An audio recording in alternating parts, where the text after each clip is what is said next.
गंगा नदी के किनारे एक छोटा सा सुंदर गांव था, जहां हरे भरे खेत लहराते थे और पशु चरते थे। इसी गांव में रामू नाम का एक गरीब लकड़हारा अपनी पत्नी सरला और दो छोटे बच्चों के साथ रहता था। रामू बहुत ईमानदार और मेहनती व्यक्ति था। वह हर दिन जंगल में जाकर लकड़ियां काटता और उन्हें बाजार में बेचकर अपने परिवार का पालन पोषण करता। हालांकि उसका जीवन बहुत कठिन था, लेकिन उसने कभी बेईमानी का सहारा नहीं लिया। वह संतोषी था और मेहनत पर विश्वास रखता था।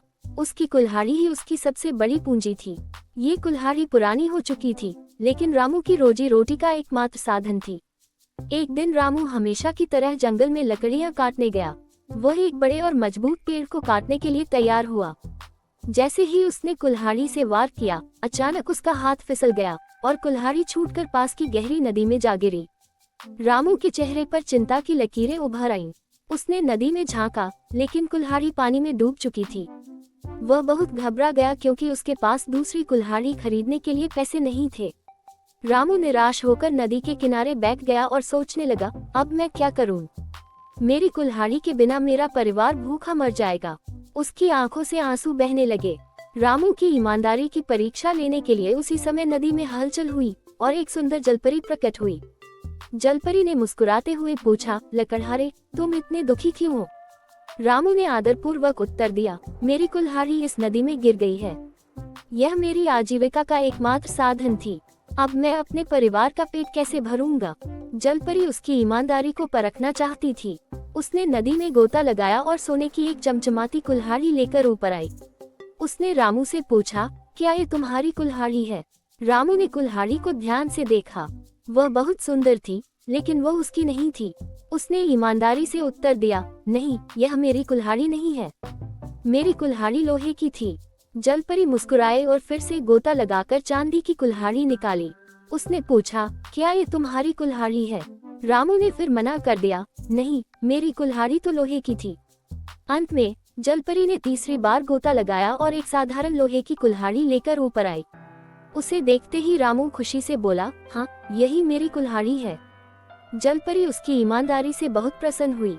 उसने कहा, तुम बहुत सच्चे और ईमानदार इंसान हो। मैं तुम्हारी सच्चाई से बहुत खुश हूँ, इसलिए मैं तुम्हें तीनों कुल्हाड़ियाँ उपहार में देती हूँ।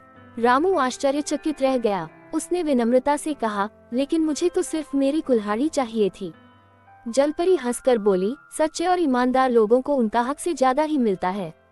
ये तुम्हारी ईमानदारी का इनाम है। रामू ने खुशी खुशी तीनों कुल्हाड़ियाँ स्वीकार कर ली और गांव की ओर चल पड़ा। जब रामू गांव पहुंचा, तो उसने ये पूरी कहानी गांव वालों को सुनाई।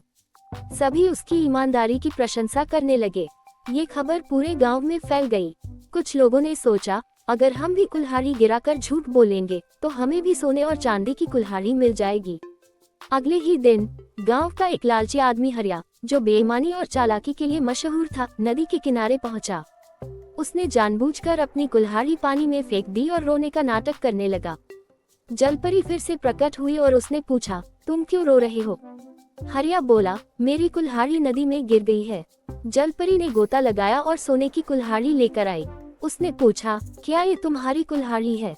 हरिया लालच में आकर तुरंत बोला, हाँ, यही मेरी कुल्हाड़ी है। जलपरी ने गुस्से में कहा, तुम झूठे और लालची हो। ईमानदार लोगों को ही इनाम मिलता है। ये कहकर जलपरी ने उसकी कुल्हाड़ी भी वापस नहीं दी और नदी में गायब हो गई। अब हरिया के पास कुछ भी नहीं बचा। रामू के पास अब 3 कुल्हाड़ियाँ थीं। उसने सोने और चांदी की कुल्हाड़ी बाजार में बेच दी और अच्छी रकम प्राप्त की।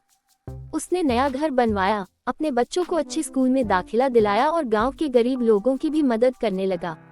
धीरे धीरे उसकी ईमानदारी और परिश्रम से उसका जीवन बदल गया। अब वह केवल लकड़ियां काटने वाला गरीब व्यक्ति नहीं था, बल्कि पूरे गांव में उसकी इज्जत बढ़ गई थी। लोग उससे सीखने लगे कि मेहनत और ईमानदारी का हमेशा अच्छा फल मिलता है। रामू की कहानी आज भी गांव में एक प्रेरणा के रूप में सुनाई जाती है।